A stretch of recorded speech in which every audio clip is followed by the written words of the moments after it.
Rafael Struijk korban kejahilan pemain Australia. Timnas Indonesia dapat keistimewaan babak 16 besar Piala Asia 2023. Timnas Australia akui Marcelino Golden Boy Indonesia.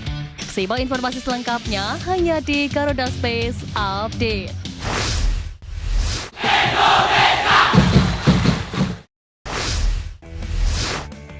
Langkah Timnas Indonesia untuk melanjutkan sejarah di Piala Asia 2023 harus terhenti di babak 16 besar. Menghadapi Australia yang notabene juara edisi 2015, skuad Garuda harus menyerah dengan skor 4-0. Tertinggal 2 gol pada babak pertama, Marcelino dan kawan-kawan harus kembali kebobolan 2 gol di menit-menit akhir babak kedua. Kendati demikian, apresiasi patut diberikan kepada para penggawa Garuda yang telah berjuang sejauh ini di Piala Asia 2023. Datang dengan status tim termuda, Timnas Indonesia telah membawa sejarah untuk pertama kalinya untuk menginjakan kaki di babak 16 besar. Selanjutnya, tim Merah Putih telah ditunggu laga lanjutan kualifikasi Piala Dunia 2026 yang akan berlangsung pada Maret mendatang. Timnas Indonesia sejatinya mampu menampilkan permainan apik pada awal babak kedua. Lini pertahanan yang dimotori oleh Ivar Janar dan Justin Hapner berhasil menciptakan beberapa peluang lewat kaki Rafael Struijk hingga Marcelino. Sempat diprediksi akan menerapkan taktik parkir bus, nyatanya skuad asal Sintayong mampu menampilkan skema dari kaki ke kaki. Sayangnya, hilangnya fokus di lini pertahanan membuat skuad Garuda harus kebobolan lewat skema andalan Australia, yakni dari skema umpan silang. Tentu hal tersebut menjadi pengalaman berharga bagi para punggawa Garuda. Sejarah di Piala Asia 2023 akan membuat tim Merah Putih tampil lebih tangguh di event-event bergengsi ke depannya. Kekalahan skuad Garuda meninggalkan momen menarik ketika para pemain menjadi korban permainan keras Australia. Salah satunya terbukti pada babak kedua ketika Rafael Struijk berhasil memancing emosi pemain Sakeras.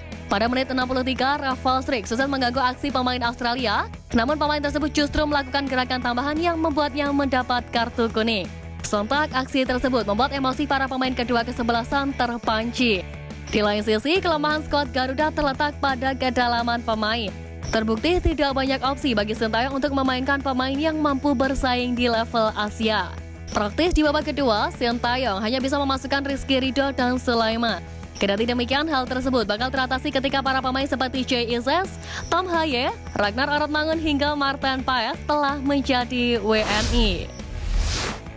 Terlepas dari hasil laga kontra Australia, Timnas Indonesia mendapatkan keistimewaan di babak 16 besar Piala Asia 2023.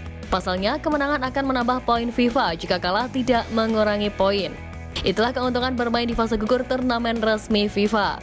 Tak seperti di fase grup, kekalahan tetap membuat Timnas Indonesia kehilangan poin seperti saat tumbang 1-3 dari Irak dan kalah 1-3 dari Jepang di grup D Piala Asia 2023. Diketahui Timnas Indonesia sendiri saat ini bertengger di peringkat 144 FIFA. Meski belum mengalami update terbaru, skuad Garuda sudah mencatatkan sejarah sejak menginjakan kaki di babak 16 besar Piala Asia 2023. Pelatih Timnas Indonesia Sintayong menegaskan bahwa ia tidak setuju jika Timnas Australia tampil di Piala AFF. Sintayong menilai Australia sudah selevel dengan Jepang hingga Korea Selatan dan kehadiran di Federasi Sepak Bola Asia Tenggara untuk membantu tim-tim ASEAN lebih berkembang. Sejatinya, Timnas Australia berada di Oceania Football Confederation atau OFC bersama Selandia Baru, Melanesia, Mikronesia, dan Polinesia. Namun pada 2006, Australia mengajukan permintaan pindah ke AFC dan dikabulkan oleh FIFA. Sementara pada 2013, Australia secara resmi bergabung dengan ASEAN Football Federation atau AFF. Kendati demikian, Timnas Australia Senior tidak pernah ambil bagian di Piala AFF. Tercatat hanya Timnas Australia U16 dan U19 yang kerap ambil bagian di turnamen kelompok umur di Asia Tenggara. Timnas Indonesia mendapat kabar gembira dari palang pintu anyarnya Jay Ises usai pulih dari cedera. Sejak pekan lalu, Jay Ises kedapatan telah mengikuti latihan bersama klubnya Venezia. Bahkan baik berusia 23 tahun tersebut sudah masuk dalam daftar pemain cadangan kala Venezia mempermalukan Ternana dalam laga lanjutan Seri B 2023-2024. Sebelumnya, Ises harus absen dari lapangan hijau sejak Oktober 2023 lalu akibat penyumbatan pada pembuluh darah vena. Ises terakhir kali bermain adalah pada laga versus Parma 7 Oktober 2023 lalu. Sementara itu, pemain berdarah Belanda tersebut bisa menjalani debut bersama Timnas Indonesia berjumpa Vietnam pada 21 Maret 2024 pada ajang kualifikasi Piala Dunia 2026. Pelatih Ipswich Town Kieran McKenna memberikan titik terang masa depan bek timnas Indonesia Elkan Bagot yang berpotensi untuk dipinjamkan. Elkan Bagot dan pemain muda lainnya yakni Cameron Humphreys akan menjadi korban transfer musim dingin 2023.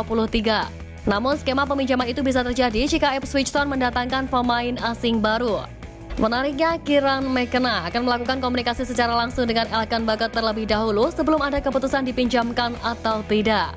Adapun keputusan kedua belah pihak akan ditentukan pada pekan depan atau tepatnya usai Piala Asia 2023.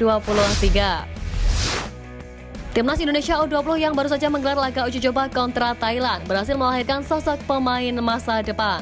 Meski menelan kekalahan, pelatih timnas Thailand U20 Yuki Richardson menyebut bahwa semua timnas Indonesia U20 berbahaya. Dalam laga itu, timnas Indonesia U20 sempat mencetak gol lebih dulu via aksi Tony Firmansyah usai menerima asis dari Doni Tripamungkas. Namun Thailand U20 berhasil comeback lewat aksi Paripan Wongsa dan Pikanet Lau Hawiwat. Yuki Richard menilai baik timnas Indonesia U20 maupun Thailand U20 sama-sama tampil bagus dan berimbang. Namun ia menganggap keberuntungan yang membuat anak asuhnya bisa memenangkan pertandingan uji coba tersebut. Namun pelatih keturunan Jepang Jerman tersebut mengungkap bahwa Indra Syafri memiliki pemain masa depan pada diri Rahmat Syawal yang bisa merepotkan lawan meski berposisi sebagai gelandang. Terlepas dari hasil laga di babak 16 besar, timnas Australia melalui situs resmi Sakeras menyebut timnas Indonesia tidak bisa diremehkan sebagai tim. Salah satu pemain yang disorot pihak timnas Australia adalah Marcelino Ferdinand. Pemain KMSK DNZ itu disebut sudah menunjukkan permainan apik bersama skuad Garuda. Meski dipercaya Sintayong sebagai gelandang dan juga winger, Australia menilai Marcelino merupakan aset besar di timnas Indonesia. Di lini depan kebangkitan Indonesia itu adalah Golden Boy berusia 19 tahun, Marcelino Ferdinand yang bermain di Belgia bersama KMSK DNZ. Sang penyerang telah mencatatkan prestasinya di babak grup, menciptakan kesulitan besar bagi pertahanan Irak yang memuncaki grup, begitu juga dengan bek Premier League Takehiro Tomiyasu. Tulis Raman Resmi Sakeras. PSSI akhirnya menjawab kritikan dari pelatih timnas Indonesia Sintayong terkait kualitas Liga 1. Sebelumnya, fakta bahwa Liga 1 ada di peringkat ke-23 se-Asia membuat Sintayong kecewa. Menurutnya, timnas Indonesia pada dasarnya tidak mampu untuk berkembang dengan cepat karena liganya sendiri kurang kuat. Namun PSSI melalui Waketum Zainuddin Amali menyebutkan bahwa saat PT Liga Indonesia Baru selaku operator kompetisi sedang bekerja untuk memperbaiki kualitas, pihaknya menegaskan kualitas liga akan diperbaiki seiring waktu berjalan dan sudah ada kemajuan positif.